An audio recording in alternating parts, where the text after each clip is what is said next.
अनीश सरला का इकलौता बेटा था।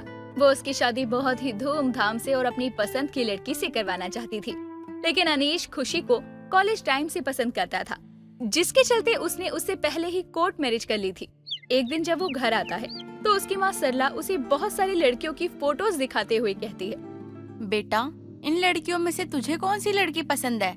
जल्दी से बता, मुझे तो सारी लड़कियां अच्छी लग रही हैं। माँ, लेकिन आप मुझे इन लड़कियों की तस्वीर क्यों दिखा रही हो?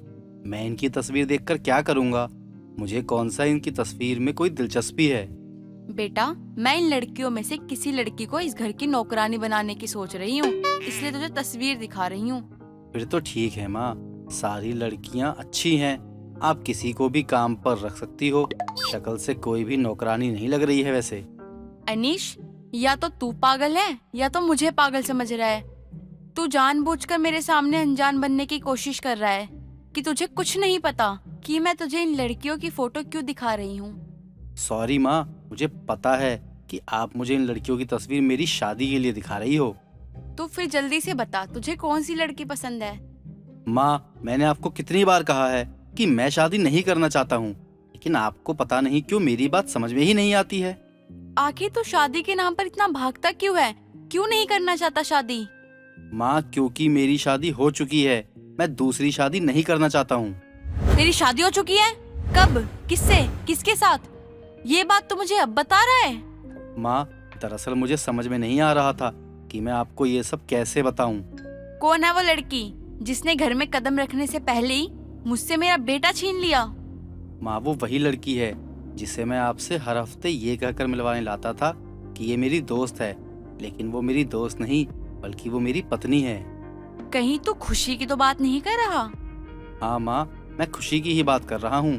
बहुत अच्छी लड़की है वो। माँ, हमारी शादी को अपना लीजिए। मैं आप दोनों में से किसी एक को भी नहीं खोना चाहता। अपने बेटे की खुशी को देखते हुए सरला अपने बेटे की शादी को अपना लेती है, लेकिन वो खुशी को दिल से पसंद नहीं कर पाती। वो जल्दी उससे सीधे मुंह बात तक नहीं करती। दिन बीतते हैं, तभी एक दिन खुशी की तबीयत खराब हो जाती है। वो अपने कमरे में आराम कर रही थी, तभी सरला उसके कमरे में आती है। महारानियों की तरह लेटी ही रहोगी या मेरे लिए एक कप चाय भी बनाओगी? अगर ना कर पाओ तो मैं खुद ही कर लेती हूँ। नहीं माँ जी, मैं बना देती हूँ। वो कल रात से मेरी तबीयत ठीक नहीं थी ना, इसलिए कमरे से बाहर नहीं आई। ठीक है, मैं अपने कमरे में जा रही हूँ। मेरी चाय वहीं भिजवा देना, थोड़ी जल्दी करना। जी माँ जी, अभी लाती हूँ। खुशी इतना कहकर रसोई में जाती है और चाय बनाकर सरला के कमरे में ले जा रही होती है। तभी उसे चक्कर आ जाते हैं और वो बेहोश होकर जमीन पर गिर जाती है। उसके गिरने की आवाज सुनकर सरला और अनीश दोनों वहाँ आते हैं। खुशी, आंखें खोलो। खुशी, क्या हुआ तुम्हें? सत्यानाश हो इस लड़की का। पता नहीं किसे मेरे घर की बहू बनाकर ले आया है, जिसके ना तो घर का पता ना खानदान का। ये गरीब ऐसे ही खून पीने वाले होते हैं। माँ, बस करो। कम से कम इसकी हालत पर तो तरस खाओ। बेचारी कल रात से बीमार है और आपने इसे काम पर लगा दिया। मैंने कोई काम पर नहीं लगा दिया, बस एक कप चाय बनाने को बोली थी, वो भी इससे नहीं बनाई गई। पता नहीं क्या करेगी। माँ, बस करिए। इस टाइम तो इसे ताने मत मारिए। इसने कुछ भी अपनी मर्जी से नहीं किया है, बल्कि इसे शादी करने के लिए मैंने ही फोर्स किया था। ये बेचारी तो करना भी नहीं चाहती थी। बस कर तू, ज्यादा अपनी पत्नी की तरफदारी मत कर, वरना मुझसे बुरा कोई नहीं होगा। इस टाइम आपसे बात करना ही बेकार है। अनीश इतना कहकर खुशी को गोद में उठाकर अपने कमरे में लेकर जाता है और डॉक्टर को फोन करके घर बुलाता है और उसका चेकअप करवाता है। अनीश को अपनी पत्नी की इतनी केयर करते देखकर सरला को बहुत गुस्सा आता है और वो उनके कमरे से बाहर चली जाती है और अपनी आप से कहती है, पता नहीं इस लड़की ने मेरे बेटे पे क्या जादू किया है। इसके साथ शादी करने के बाद मेरे बेटे को तो कुछ दिखाई नहीं देता। मुझे कुछ तो करना पड़ेगा जिससे मेरा बेटा फिर से मेरी तरफ हो जाए। सरला इतना कहकर अपने कमरे में चली जाती है। ऐसे ही कुछ दिन और गुजरते हैं। तभी एक दिन खुशी डॉक्टर से अपना रेगुलर चेकअप करवा के घर वापस आती है और अपनी रिपोर्ट हॉल में छोड़कर अपने कमरे में चली जाती है। तभी सरला वहाँ आती है और उसे रिपोर्ट में पॉजिटिव प्रेगनेंसी की खबर मिलती है, जिसे देखकर वो खुश हो जाती है। अब समझ में आया कि मेरी बहू की इतनी तबीयत खराब क्यों रहती थी। मैं बिना बात के ही हमेशा उसे सुनाती रहती थी। अब मैं उसे कुछ नहीं बोलूंगी जिससे वो परेशान हो या दुखी हो, बल्कि उसका बहुत अच्छे से ख्याल रखूंगी। बहू, मुझे माफ कर दे। जब से तू इस घर में आई है, मैंने तेरे साथ अच्छा बर्ताव नहीं किया, लेकिन अब मुझे सब पता चल गया है। मैं तेरा और अच्छे से ख्याल रखूंगी, तुझे किसी भी चीज की कमी नहीं होने दूंगी। माँ जी, आपको क्या पता चल गया? आप कहना क्या चाहती हो? बहू, मैंने तेरी रिपोर्ट देख ली है, मुझे सब पता चल गया है कि तू माँ बनने वाली है। मैं सच में बहुत खुश हूँ। अब बस गोद भराई की तैयारी करनी है जल्दी से। सरला इतना कहकर कमरे से चली जाती है और गोद भराई के फंक्शन की तैयारी में जुट जाती है। कुछ देर के बाद अनीश घर आता है और घर में साज सजावट देखकर कमरे में जाता है और खुशी से बोलता है, नीचे किस बात की साज सजावट हो रही है? घर में कोई फंक्शन है क्या? हाँ, मेरी गोद भराई के फंक्शन की तैयारियां हो रही हैं। ये क्या बात कर रही हो तुम? तो कभी माँ ही नहीं बन सकती हो। ये बात आपको और मुझे पता है ना, लेकिन माँ जी को तो खुशी की रिपोर्ट मिली है। अब उन्हें कौन समझाए कि जिसकी पॉजिटिव रिपोर्ट देखकर वो खुश हो रही हैं, वो मेरी नहीं है बल्कि मेरी दोस्त खुशी की है। आज पहली बार माँ जी मुझसे इतने प्यार से बात करी है और बहू बोला है, और सच जानने के बाद वो फिर से मुझसे नफरत करने लगेंगी। लेकिन अगर माँ को ये चीज बाद में पता चलेगी तो उन्हें और तकलीफ होगी। हाँ, आप सही कह रहे हो, हमें माँ जी को जल्दी ही सच बताना होगा। अनीश और खुशी सरला को सच बताने को जाते हैं, लेकिन उसकी खुशी देखकर दोनों में से किसी की हिम्मत नहीं थी, ना ही वो किसी की बात सुनती है। अगले दिन उसके घर में गोद भराई के फंक्शन के लिए औरतों की भीड़ लग जाती है, जिसमें उसकी पड़ोसन शांति भी वहां आती है। जैसे ही खुशी तैयार होकर नीचे आती है और सरला उसकी गोद भराई करने के लिए आगे बढ़ती है, तभी शांति उसका हाथ पकड़कर उसे रोक लेती है। शांति, तू ये क्या कर रही है? मुझे रोक क्यों रही है? क्योंकि मैं नहीं चाहती हूँ कि तू कोई गलत काम करे। मैं कुछ समझी नहीं, तू कहना क्या चाहती है? मैं क्या गलत कर रही हूँ? तू पहले मुझे ये बता कि तू गोद भराई किसकी कर रही है, अपनी बांझ बहू की या गर्भवती बहू की? ये तू क्या कह रही है शांति? मेरी बहू बांझ नहीं है बल्कि गर्भवती है। मैंने अपनी आंखों से इसकी गर्भवती होने की रिपोर्ट देखी है। वो रिपोर्ट इसकी नहीं बल्कि इसकी दोस्त खुशी की थी। कल तेरी बहू के साथ मेरी बहू भी गई थी अपने चेकअप के लिए। वहीं उसे पता चला कि तेरी बहू बांझ है, वो कभी माँ नहीं बन सकती। अगर तुझे मेरी बातों पर यकीन नहीं है तो खुद अपनी बहू से पूछ ले। माँ जी, शांति आंटी सच बोल रही है। मैं और अनीश जी कल से आपको यही बताने की कोशिश कर रहे थे, लेकिन आप हो कि हमारी बात सुनने को तैयार ही नहीं थी। मुझे माफ कर दीजिए माँ जी, मेरी वजह से आपको इतनी तकलीफ हुई। मैं तुझे इसके लिए कभी माफ नहीं करूंगी। तूने ये बात छुपाकर मेरी भावनाओं के साथ खेला, मैं इसे कभी नहीं भूल पाऊंगी। सरला इतना कहकर सभी औरतों के सामने हाथ जोड़कर उन्हें जाने को बोलकर अपने कमरे में चली जाती है और इस तरह से गरीब बांझ बहू की गोद भराई अधूरी रह जाती है। लेकिन उस दिन के बाद से सरला खुशी से बिल्कुल ही बात करना बंद कर देती है और उसके दिल में अपनी बहू के प्रति बनी नफरत कम होने की जगह और बढ़ जाती है। सुमन किचन में काम कर रही थी, तभी सुमन की बहू रिंकी आती है और अपनी सासू माँ से कहती है, माँ जी, आज क्या बना रहे हो आप खाने में? वही जो रोज बनता है, रोटी सब्जी। और क्या बनाती, वो भी सुबह के समय। मैं तो बस दही बल्ले ही खाऊंगी माँ जी। हाँ, क्यों नहीं, सुबह सुबह तो तेरी लिस्ट शुरू हो जाती है, ये खाना है वो खाना है। रिंकी को दही बल्ले बहुत पसंद थे, लेकिन उसकी सास कंजूस थी जो कि फिजूल खर्चा ना हो इस बात पर ज्यादा ध्यान देती। लेकिन रिंकी या तो अपने पति रोहित से दही बल्ले पापड़ी मंगवाया करती या फिर दही में पापड़ी डालकर खा लिया करती। रिंकी का आज तो दही बल्ले खाने का मन था, लेकिन रिंकी जब अपनी सास सुमन से ये बात कहने जाती है तो सुमन का जवाब होता है, बहू, खाने के अलावा भी और कई काम होते हैं, वो ही कर लिया कर। और सर्दी में दही कौन खाता है, सर्दी जुकाम हो जाएगा। माँ जी, नहीं होता है, मैं रोज ही खाती हूँ। उन्हें कहती हूँ तो वो लगा लेते हैं, लेकिन आज उनके पास पैसे नहीं है, तो क्या घर में बना लूं दही भल्ले? कोई जरूरत नहीं है बनाने की, मुझे फिजूल खर्ची बिल्कुल भी पसंद नहीं है। लेकिन माँ जी, अगर आप मेरी पसंद का खाना नहीं बना सकती तो रात में रोहित जी के पसंद के छोले चावल नहीं बनेंगे। मुझसे ज्यादा जुबान चलाने की जरूरत नहीं है, समझी तू बहू? रिंकी को उसकी पसंद के दही बल्ले नहीं मिलते, लेकिन उसकी सास अपने बेटे रोहित के पसंद के छोले चावल बनाकर हॉल में बैठकर टीवी देखने लग जाती है।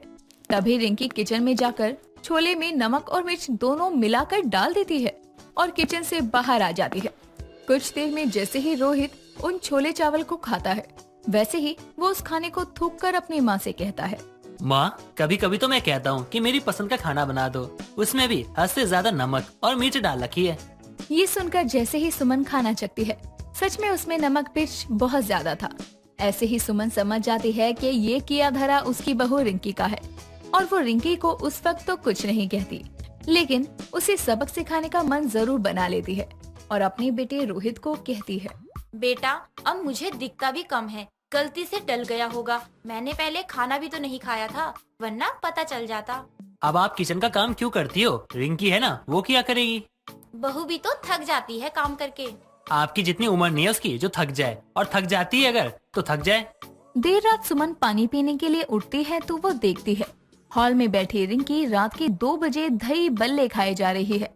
तभी सुमन रिंकी से कहती है, मैंने तो बनाने नहीं दिया और रोहित ये दही बल्ले लाया नहीं, तो कहाँ से आया ये? माँ जी, आपको क्या लगता है कि आप मुझे दही बल्ले बनाने से रोक लेंगी तो मैं उसे खाना छोड़ दूंगी क्या? ये हो ही नहीं सकता है। तो क्या तूने इतनी रात गए ये ऑर्डर करवाया है? हाँ माँ जी, मुझे अभी दही भल्ले खाने का मन हुआ तो मैंने मंगवा लिया। राक्षसनी कहीं की, बाप के घर में भी खाया है कभी ये दही बल्ले? हाँ खाया है, बहुत खाया है, और जब मांगती थी तब भी खिलाते थे। आपकी तरह थोड़े ही कंजूस है मेरे घर वाले। इस बात को लेकर रात के 2 बजे दोनों सास बहू में बहुत कलेश होता है और अगली सुबह सुमन के घर कांता का आना होता है, जो सुमन से आते ही कहती है, सुमन, रात में तेरे घर से आवाजें आ रही थी लड़ने झगड़ने की। हाँ आ रही होगी, मेरी बहू ही थी जो मुझसे लड़ रही थी। बता कैसी बहू है तेरी, रात में झगड़ रही होती है। कुछ देर बातें करके कांता वहाँ से चली जाती है। कांता के जाने के बाद देर शाम सुमन अपनी बहू से कहती है, रोहित के आते ही शादी में चलना है, रेडी हो जा, लेट मत करवा दियो। कुछ समय बाद रोहित, सुमन और रिंकी पड़ोसन की शादी में शामिल होते हैं, लेकिन रिंकी के मन में तो कुछ और ही चल रहा था। वो शादी के टेंट में पहुंचकर किसी से मिलने मिलाने की जगह सीधा दही बल्ले के काउंटर पर जाती है और दही बल्ले वाले से कहती है, सुना भैया, जरा मजेदार सा दही पापड़ी बनाना। इस तरह रिंकी एक के बाद एक करके 15 प्लेट से भी ज्यादा दही बल्ले पापड़ी अकेले खा जाती है, जिसे देखकर रिंकी के पीछे खड़ी 2 औरतें आपस में बात करते हुए कहती हैं, अरे अरे, सुमन की बहू को तो देख कितना खाए जा रही है, अपने पेट पर भी तरस कर ले थोड़ा। अरे कैसी बात कर रही है? सुमन को तो तू जानती ही है कितनी कंजूस है, घर पर बहू को खाना नहीं देती होगी, तो क्या मौका मिला कैसे जाने दे सकती थी? सही कह रही है तू, सुमन शुरू से ही कंजूस रही है। लेकिन असली मजा तो तब आता है जब स्टेज पर अनाउंसमेंट होती है, आज की सबसे ज्यादा, वो भी कम समय में, दही भल्ले पापड़ी खाकर सीक्रेट विनर बनती है रिंकी जी। ये सुनकर रिंकी खुशी से वहीं अपने दोनों हाथों को ऊपर करके हिलते हुए सभी को बताना चाहती है कि वो विनर है। ये देखकर सुमन रिंकी के पास जाती है और अपनी बहू से कहती है, अब तूने कौन सा नया ड्रामा शुरू किया है खाने का, जो ये तुझे सबके सामने विनर बना रहे हैं? माँ तो बनाने दो ना, इतना अच्छा मौका मिला है। किया क्या है पहले तो ये बता। किया तो मैंने कुछ नहीं है, मुझे तो खुद समझ नहीं आया इनका कॉन्सेप्ट क्या था और मैं कैसे विनर हो गई। खाया क्या बहू ये तो बता। माँ जी, ज्यादा कुछ खाने नहीं दिया इन लोगों ने। 4 प्लेट टिक्की, 2 प्लेट चाउमीन, 15 प्लेट दही भल्ले, रोल, सांबर, डोसा, बस माँ जी यही खाया है अब तक तो। बस?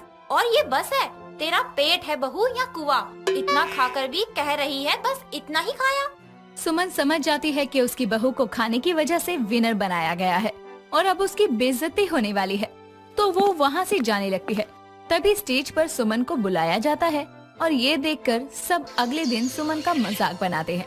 कांता सुमन के घर आती है और सुमन से कहती है, सुमन, तेरी बहू ने तो कल कमाल ही कर दिया, क्या धाप धाप कर खाया है, पूरे मोहल्ले में तेरी बहू के ही चर्चे हो रहे हैं। चुप कर तू कांता, तू भी जले पर नमक छिड़कने आई है। मैंने क्या बोल दिया? मैं तो वही बोल रही हूँ जो सारा मोहल्ला बोल रहा है। मेरी बहू ने तो मेरी नाक कटवा दी, सारी औरतें मुझ पर हंस कर गई हैं शादी में से। देखा था मैंने भी, और वो विमला की बहू भी कह रही थी कि तेरे बारे में कि तू कंजूस है, अपनी बहू रिंकी को खाने को कुछ नहीं देती। राम राम, इस औरत ने तो सच में मेरी नाक कटवा दी है। इधर रिंकी धाप कर दही बल्ले खा तो लेती है, लेकिन उसे जुकाम हो जाता है और वो खाना बनाने जैसे ही किचन में जाती है तो उसे छींके आने लगती है। तभी सुमन अपनी बहू से कहती है, हमें खाना खाना है, तेरी बीमारी नहीं। जाकर बिस्तर पकड़, खाने में कब से छींके जा रही है। माँ जी, न जाने मुझे क्या हो गया है। और सर्दी में दही खाएगी? मेरा मतलब है दही से नहाएगी तो सर्दी होगी ही ना। तूने कल दही खाया नहीं नहाया है तो बस फिर झेल अपना दुख दर्द। दही भल्ले खाने से रिंकी को जुकाम हो जाता है, जिससे उससे कुछ खाया पिया भी नहीं जा रहा था। ऐसे ही अगली सुबह सुमन रिंकी को डॉक्टर के पास लेकर जा रही थी। तभी रास्ते में वहीं 2-3 औरतें उन्हें मिलती है, जो रिंकी को शादी में ताने दे रही थी। और वो रिंकी और सुमन को देखकर एक दूसरे से कहती है, अरे अरे देख कौन जा रही है, मिस ज्यादा खाने वाली बहू और उसकी सास। हाँ हाँ, उस दिन तो इसने सच में खुद का मजाक बनवा लिया था, वो भी खाने के चक्कर में। भला इतना ज्यादा कोई खाता है क्या? इसे खाना नहीं खाकर फटना कहते हैं। तभी ये सब सुनकर सुमन अपनी बहू रिंकी की साइड लेते हुए उन दोनों औरतों से कहती है, मेरी बहू जितना भी खाए, देख अपनी कमर और मेरी बहू की कमर, खा खा कर खुद फटने को हो रही है और मेरी बहू के बारे में जो मन आ रहा है वो बोले जा रही है। रिंकी भी अपनी सास सुमन को लड़ते देखकर खुद की गलती मानते हुए ज्यादा खाने वाली अपनी आदत को छोड़ने का फैसला लेती है, क्योंकि उसकी वजह से उसके घर वालों को काफी बदनामी का सामना करना पड़ा था। सना अपने कमरे में बैठी टीवी देख रही थी और जोर जोर से हंस रही थी। तभी उसकी सास अनु उसके कमरे में आती है और उससे कहती है, अरे बहू, ये तो पूरा दिन बैठी टीवी के सामने हंसती रहती है, कुछ काम भी कर लिया कर घर का।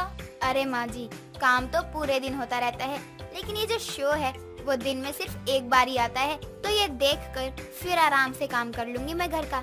अरे तू सच में बहुत आलसी है, इस टीवी को बंद कर और जाकर बाहर से शाम के लिए कुछ सब्जी ले आ। माँ जी, ये तो आप भी लेकर आ सकती है ना, थोड़े अपने भी हाथ पर हिला लिया करो ना। ऐसा है, काम कर, बकवास नहीं। अच्छा ठीक है, आज के लिए बहुत हो गई मेरी बेइज्जती, लाओ पैसे दो, जाती हूँ बाजार। इतना कहकर अनु सना को पैसे दे देती है और सना बाजार के लिए निकल जाती है। बाजार से सब्जी खरीदकर सना घर की ओर आ ही रही होती है कि तभी उसे एक बहुत ही अच्छी खुशबू सी आती है और वो कहती है, अरे वाह, ये कितनी अच्छी खुशबू है, ऐसा लग रहा है पड़ोस में कोई कुछ अच्छा बना रहा है, एक बार जाकर देखती हूँ।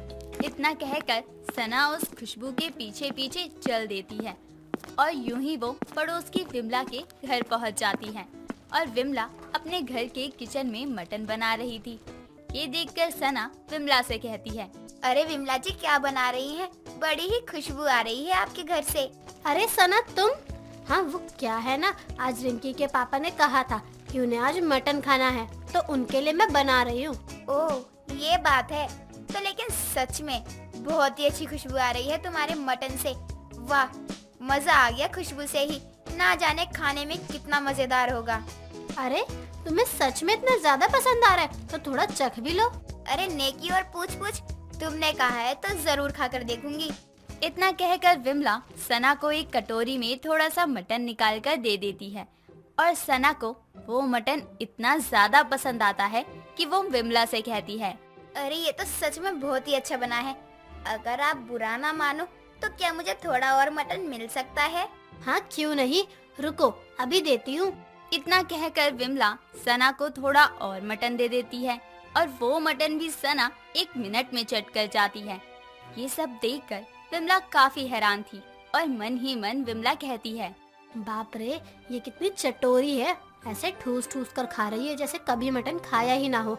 माना कि मैं मटन बहुत अच्छा बनाती हूँ, इसका मतलब ये थोड़ी ना है कि ये सारा मटन खा जाएगी। अरे वाह, आज तो मजा ही आ गया मटन खाकर। वैसे मन तो मेरा अब भी है मटन खाने का, लेकिन अगर मैंने और मांगा तो आप शाम को भैया जी को क्या खिलाएंगी। चलो अब मैं चलती हूँ, मटन के लिए शुक्रिया। अरे कोई बात नहीं सना, मुझे ये बात बहुत अच्छी लगी कि तुम्हें मेरे हाथों का खाना पसंद आया। हाय राम, ये सारा तो खा गई, अब मैं क्या दूंगी रिंकी के पापा को। अब सना वहाँ से चली जाती है और घर देर से पहुँचने पर उसकी सास अनु उससे कहती है, अरे बहू, ये बता, तू सब्जी लेने गई थी या उगाने, जो तुझे आने में इतनी देर हो गई? एक समय को तो लगा कि कहीं तू किसी के साथ भाग तो नहीं गई। अरे माँ जी, आपके ये 100 रुपए लेकर मैं कहाँ भागूंगी, और भागने के लिए भी तो कोई होना चाहिए ना। तो इतनी देर कहाँ थी जो आने में इतने घंटे लगा दिए? वो माँ जी, मैं तुम्हारी पास की विमला दीदी के यहाँ थी। वो क्या है ना, उन्होंने आज खाने में मटन बनाया था और मुझे जाते देख उन्होंने मुझे बुलाया और कहने लगी कि मैंने आज मटन बनाया है और पता नहीं कि रिंकी के पापा को पसंद आएगा या नहीं, तो थोड़ा सा चख कर बता दो। अब इतने प्यार से कोई पूछ रहा है तो मना नहीं कर सकते ना। अच्छा, ऐसा तो हमें किसी ने नहीं कहा खाना चखने के लिए, वो भी घर बुलाकर। माँ जी वो कहते हैं ना, हीरे की परख जोहरी को ही होती है। चल अब अपनी बकवास बंद कर और जाकर काम कर, समझी? इतना कहकर अनु वहाँ से चली जाती है और सना खाना बनाने लगती है। अगले दिन सना की एक दोस्त उसके घर आती है और वो उसे देखकर कहती है, अरे चांदनी तू आज यहाँ कैसे आना हुआ मेरे घर? अरे कुछ नहीं, काफी दिनों से हम मिले नहीं तो सोचा एक बार तेरे घर हो आऊं। तू बता कैसी है? मैं तो ठीक हूँ और अच्छा है तू आज आ गई, वरना मैं भी तुझे कॉल करने ही वाली थी आजकल में। अच्छा ऐसा है क्या? लगता है तुझे बहुत याद आती है मेरी। हाँ ऐसा ही समझ ले। अब बता क्या बात है, क्यों मुझे इतना ज्यादा याद किया जा रहा है? कोई काम है क्या मुझसे? हाँ यार, वो तुम्हारी बकरा ईद आने वाली है ना, और तेरे यहाँ भी हर साल बकरा आता है। क्या तू इस बार भी थोड़ा मटन मेरे घर भी भिजवा देगी? पर मैंने तो सुना है कि तेरी सास को मटन पसंद नहीं है, फिर तू कैसे बनाएगी? अरे उन्हें तो मैं देख लूंगी, तू बस भेज देना। इतना कहकर दोनों कुछ देर और बात करती हैं और कुछ देर बाद चांदनी अपने घर चली जाती है। अब सना की सास हर दिन कुछ न कुछ हरी सब्जियां या दाल बनवाया करती। एक दिन सना अपनी सास से कहती है, माँ जी वो मैं कह रही थी कि बहुत दिन हो गए हैं, घर में बस दाल और हरी सब्जियां ही बन रही हैं कब से। आज कुछ अलग बनना चाहिए ना। क्यों? आज कुछ खास है? तेरी शादी की सालगिरह है, क्योंकि मेरा तो जन्मदिन है नहीं आज, और ना ही किसी और का, और ना ही तो कोई त्योहार। माँ जी जरूरी थोड़ी है कि किसी खास मौके पर ही कुछ अच्छा बनता है, कभी कभी यूं ही खा लेना चाहिए। अच्छा, ऐसा क्या खाना है तुझे आज जो इतनी उतावली हो रही है? हाँ माँ जी, आज मेरा मन कर रहा है मटन खाने का, तो आज क्यों ना मटन मंगा लिया जाए। बिल्कुल नहीं, हमारे घर में मटन नहीं आएगा। पर क्यों माँ जी, आप तो चिकन भी खाती हैं, तो मटन क्यों नहीं खा सकती हैं? और अगर आपको नहीं खाना है तो कोई बात नहीं, मैं खा लूंगी, आपके लिए कुछ और बन जाएगा ना। नहीं, मेरे घर में कभी मटन नहीं आएगा, बता देती हूँ। अरे माँ जी, आपको मटन से क्या दिक्कत है, आप बताओ मुझे। मुझे मटन से नहीं, मुझे दिक्कत है मटन के महंगे रेट से। तुझे पता भी है कितना महंगा आता है मटन? इससे अच्छा तो ये है कि हम रोज चिकन खा ले, समझी तू? अरे माँ जी, आप कितनी कंजूस हैं, सिर्फ महंगाई की वजह से आप मटन नहीं खाती हैं। और क्या, तभी कह रही हूँ कि भूल कर भी मटन लाने की मत सोचना। इतना कहकर अन्नू वहाँ से चली जाती है और सना अपने मन में सोचते हुए कहती है, आपके कहने से क्या होता है, महंगा हो या सस्ता, मैं तो मटन खाकर ही रहूंगी। अगली सुबह अन्नू सना के कमरे में जाकर उससे कहती है, सुन बहू, अभी मुझे मेरी बहन कल्लो का कॉल आया था, उसकी तबीयत थोड़ी खराब है, तो उसने मुझे कुछ दिन के लिए अपने घर बुलाया है, और तब तक तो यहाँ रहकर घर का ध्यान रखना, घर खुला छोड़कर कहीं चली मत जाना, समझी? ठीक है माँ जी, आप जाओ, मैं घर का बहुत अच्छे से ध्यान रखूंगी। अरे वाह, अब तो ये बुढ़िया घर से बाहर रहेगी और मैं आराम से रोज रोज मटन खाऊंगी, मजा ही आ जाएगा अब तो। क्या सोचने लगी? अब ज्यादा खुश होने की जरूरत नहीं है, समझी? जल्दी वापस आऊंगी, हमेशा के लिए नहीं जा रही हूँ। इतना कहकर अनु कुछ देर में बस वहाँ से चली जाती है अपनी बहन कल्लो के घर, और सना उसके घर से जाते ही बाजार से मटन लेने जाती है और घर आकर बहुत सारा मटन बनाती है और खाते हुए कहती है, अरे वाह, आज तो जिंदगी सफल हो गई है मेरी, इतना सारा मटन। अब तो माँ जी पूरा 1 महीने तक भारी रहेंगी, तो मजा ही आ जाएगा, रोज रोज इतना सारा मटन खाया करूंगी मैं। इतना कहकर सना खाना खाने लगती है। यूं ही हर दिन सना मटन खाया करती। अब उसे धीरे धीरे 5 दिन हो गए थे और अब सारा मटन भी खत्म हो गया था। और तभी एक रोज चांदनी उसके घर आती है, हाथ में एक पन्नी लिए, और ये देखकर सना उससे कहती है, अरे चांदनी, ये तू क्या लेकर आई है आज मेरे लिए? अरे भूल गई क्या? तूने ही तो कहा था कि अगर मेरे घर में मटन आए तो मैं तुझे भी मटन दूं, तो ये ले, मैं ले आई तेरे लिए बहुत सारा मटन। वैसे मैंने काफी दिन तक तो खाया है मटन, लेकिन अगर तू ले आई है तो मैं खा लेती हूँ, इससे खराब थोड़ी ना होने दूंगी। इतना कहकर वो अंदर चली जाती है और फिर से काफी दिनों तक उसे मटन खाना पड़ता है और वो भी खत्म हो जाता है। एक दिन उसकी सास वापस आ जाती है और वो भी सना के लिए मटन ही लाती है।